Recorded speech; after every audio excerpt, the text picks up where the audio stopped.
안녕하세요. 전국수석 경제학교입니다.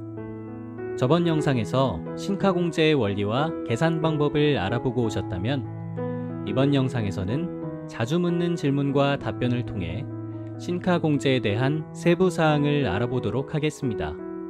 이번 영상은 전국수석 경제학교 연말정산 시리즈의 5번째 영상이며 1번부터 4번까지의 영상을 순서대로 보고 오셔야 훨씬 쉽게 훨씬 깊게 이해하실 수 있습니다. 내용이 어려운 것이 아니라 순서대로 보지 않아서 어려운 것입니다. 좀 더 빠른 영상을 원하시면 배속을 조정할 수 있습니다. 아는 만큼 보이고 아는 만큼 가집니다. 첫 번째 질문. 내가 쓴 돈만 공제가 되나요? 신카공제는 본인이 쓴 돈만 되는 것이 아니라 배우자와 직계존비속이 쓴 돈까지 공제 대상입니다.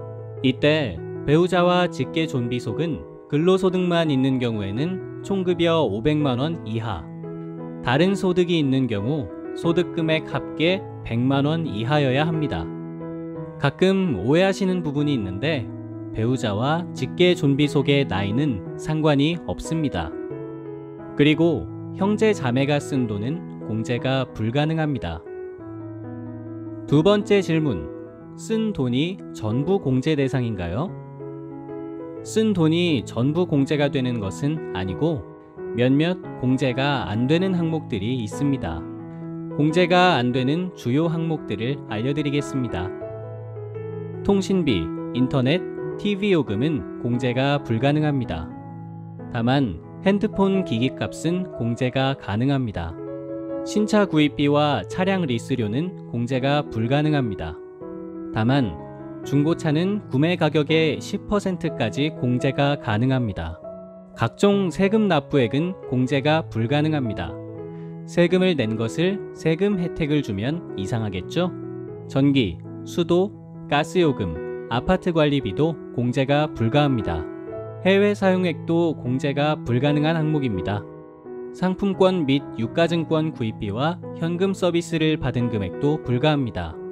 돈을 쓴 게 아니라 또 다른 돈으로 바꾼 것이나 다름없기 때문이죠. 각종 보험료도 공제 불가능 항목 중 하나입니다. 취득세가 부과되는 재산의 구입비용도 역시 불가합니다. 예를 들어 주택 구입비는 신카공제가 안 되는 항목입니다. 신카공제 이외의 공제 항목에서 혜택을 받은 항목도 중복 혜택을 방지하기 위해 신카공제가 불가합니다. 참고로 이러한 내용들은 국가법령정보센터의 조세특례제한법 시행령 제121조의 2에서 확인이 가능합니다. 추가하여 도서 등 항목의 소득공제는 총급여 7천만원 이하인 근로자만 가능합니다. 세 번째 질문. 소비의 황금 비율, 최적 비율이 뭔가요? 기사들을 보면 소비의 황금 비율, 최적 비율이라는 용어를 쓰곤 하죠. 이게 무슨 말일까요?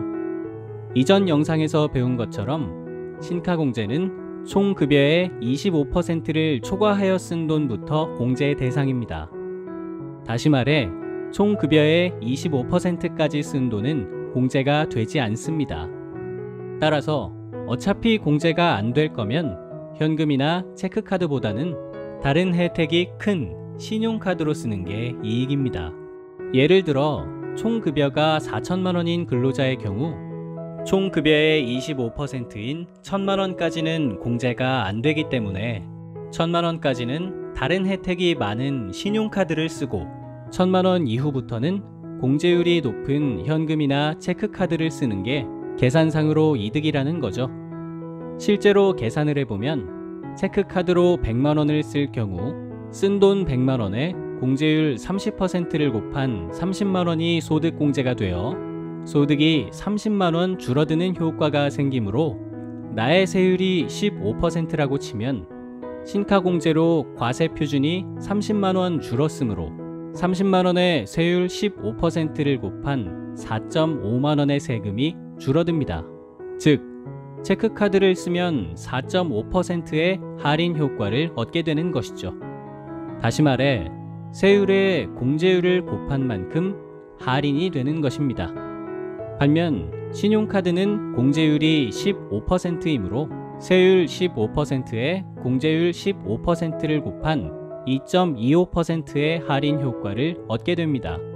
따라서 신용카드와 체크카드의 할인 효과가 2.25%가 차이 나므로 신용카드의 혜택이 체크카드의 혜택에 비해 2.25% 이상 좋은 아주 기가 막힌 신용카드가 아니면 공제율이 높은 체크카드를 쓰는 게 이득이라는 것이죠.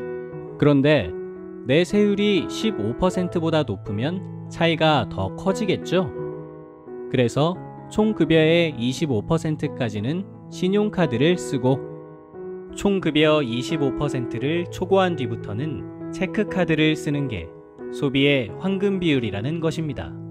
별거 아니죠?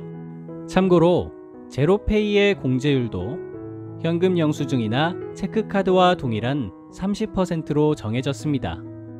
또한 코로나19로 인한 경기 침체를 극복하기 위해 3월에서 6월 동안 신카공제의 공제율을 2배로 높이고 음식, 숙박, 관광, 여객운송업 등 코로나 피해업종 사용액의 4월에서 6월 중 소득공제율을 80%로 조정했다고 합니다. 저번 영상에서 신카공제의 원리와 계산 방법을 배우고 오신 여러분들이라면 신카공제의 내용이 조금씩 개정되어도 그때그때 변하는 내용을 쉽게 이해하실 수 있을 것입니다. 신카공제에 대한 궁금증이 조금 해결되셨나요? 다음 영상에서는 신카공제의 나머지 세부 사항을 마저 알아보고 신카공제를 마무리하도록 하겠습니다. 감사합니다.